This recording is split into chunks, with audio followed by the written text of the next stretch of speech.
Salut, c'est Raccoon, comment tu vas? Aujourd'hui, après la réincarnation, j'ai décidé de te parler de la régression. Donc pose-toi, on regarde ça ensemble.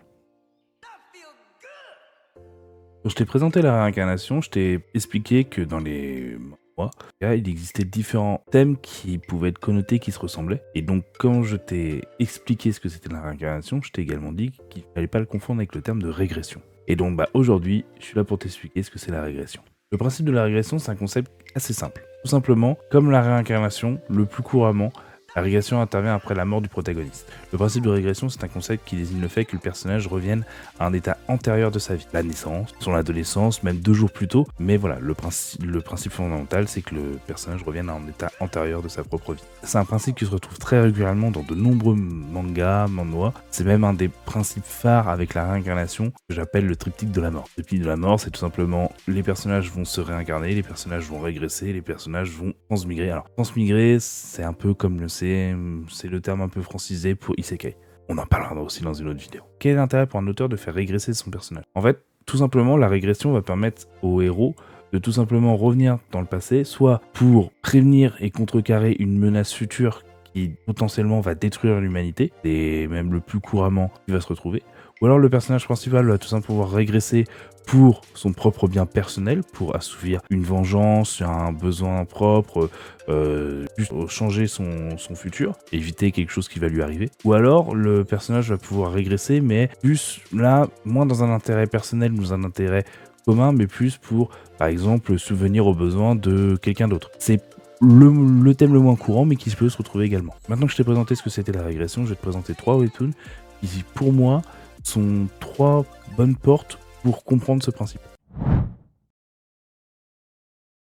Doombreaker compte l'histoire de Zephyr, dernier survivant et plus puissant être humain sur Terre, qui vient de perdre son combat contre Tartaros, seigneur des démons. Tartaros, impressionné par ses prouesses, lui propose de rejoindre ses rangs, mais Zephyr refuse catégoriquement. Alors qu'il est sur le point de rejoindre l'autre monde, les dieux, divertis par son combat, lui proposent un marché. Revenir 10 ans dans le passé pour prendre sa revanche sur Tartaros, et ainsi pouvoir sauver l'humanité, mais surtout ses proches. Cependant, les dieux ne font pas ça par bonté d'âme. Les dieux font ça pour être de nouveau divertis et décident de poser des contraintes à Zephyr. En effet, ce dernier pourra garder tous ses souvenirs de sa vie antérieure, mais il va devoir repartir à zéro en termes de skill et retourner à son ancienne vie d'esclave 10 ans auparavant. Le but du webtoon va donc être de suivre le périple de Zephyr dans sa quête de vengeance. Comme vous avez pu le voir, la première œuvre que j'ai envie de vous présenter, c'est Doombreaker, un manhwa coréen qui est écrit et dessiné par Chun Sok, aussi appelé Cheongdam ou aka Blue Deep sur le site webtoon. C'est un manhwa qui est classé dans le genre action fantasy et qui est publié depuis 2021 sur le site Webtoon. Comme je vous l'ai expliqué, l'histoire suit Zephyr, le dernier survivant de l'humanité, dans un monde détruit par Tartaros, qui, malgré sa défaite contre lui, se voit proposer de régresser jusqu'à une époque antérieure pour essayer de changer le cours de l'histoire, car les dieux ont trouvé divertissant comment les humains ont bataillé pour s'en sortir. Donc concrètement, Doombreaker met en avant la régression de Zephyr qui, comme je vous l'ai expliqué en introduction, régresse lui non pas pour un but personnel mais pour un intérêt général. Il est là pour sauver l'humanité et tenter de sauver ses compagnons qui l'ont accompagné et amené jusqu'au futur. Donc en fait concrètement, ici, la régression a un but commun à tous. Donc j'ai pu quand même sortir quelques points positifs et des points négatifs de l'œuvre. Premièrement, l'histoire est captivante et pleine de rebondissements. En effet, Zephyr, suite à sa régression, repart au plus bas de l'échelle. Il retourne à sa condition d'esclave qu'il avait au tout début, condition qu'il avait avant même l'invasion de son monde par les démons. Les personnages, eux, sont bien développés et ont chacun des personnalités distinctes. On va facilement s'attacher à ces derniers et vouloir les voir évoluer au fur et à mesure de l'histoire. Mais surtout, le point le plus important que je peux trouver, c'est vraiment que les dessins sont magnifiques et superbement détaillés et on a vraiment des jeux de lumière, des contrastes avec beaucoup de symbolique liés à un peu à la chrétienté. Par contre, les petits points négatifs, point négatif c'est un grand mot, mais c'est un manhwa qui aborde des termes très durs et qui peut se retrouver parfois être un peu violent, voire sanglant dans certains de ses propos. Et les lecteurs qui sont un peu sensibles à la violence peuvent être choqués par certaines scènes. De plus, les scènes de combat peuvent être difficiles à suivre, par les nombreux protagonistes et les différentes transformations qu'ils peuvent avoir sur les personnages, mais également aussi parce qu'il y a de plus en plus de personnages impliqués dans l'action qui peuvent rendre des fois les combats un peu difficiles à suivre et comprendre. Après, le dernier point que moi je peux soulever personnellement et qui des fois me mais ça c'est commun à tous les systèmes de régression dans un monde de fantasy, c'est que le personnage va vite être surcheaté et trop puissant par rapport aux autres ennemis qu'il va rencontrer au fur et à mesure de sa route. Mais c'est un manhwa que je vous conseille fortement de lire et de regarder. Tant que je vous ai présenté un manhwa qui met en avant la régression pour un but commun, pour un but général, je vais maintenant vous présenter un manhwa qui met en avant une régression d'un personnage qui l'utilise pour son profit personnel. Le second webtoon dont j'ai envie de vous parler, c'est Returning with Absolutely Nothing. C'est un manhwa de fantasy qui a pour thème principal l'isekai et bien sûr la régression. Il a été publié pour la première fois en 2022 et est actuellement toujours en cours de publication. Dessinateur du webtoon est Puppy Master, leur nouvelle à la base écrite par Mokma. Dans Returning with Absolutely Nothing, l'action du manhwa se passe dans le monde d'Aeria. Pour comprendre le monde d'Aeria, c'est simple. Il faut se dire que c'est un endroit où toutes les personnes de différents autres mondes sont invoquées et où se mélangent des êtres de plus en plus forts, où les faibles sont piétinés. Notre héros, Seung-min Lee, est un mercenaire sans talent qui, après avoir passé des années dans ce monde, n'a jamais réussi à dépasser le rang C. Il est réellement sans talent, il est faible, et il se retrouve par hasard envoyé dans le passé par une pierre mystérieuse qu'il a obtenue juste avant de mourir. Seung-min se retrouve 13 ans auparavant où il avait été invoqué pour la première fois dans le monde d'Aeria. Bien sûr, il n'a toujours ni talent ni argent, mais connaissant son avenir, Seung-min commence une autre montée en puissance pour survivre et changer sa destinée misérable. Il va d'abord,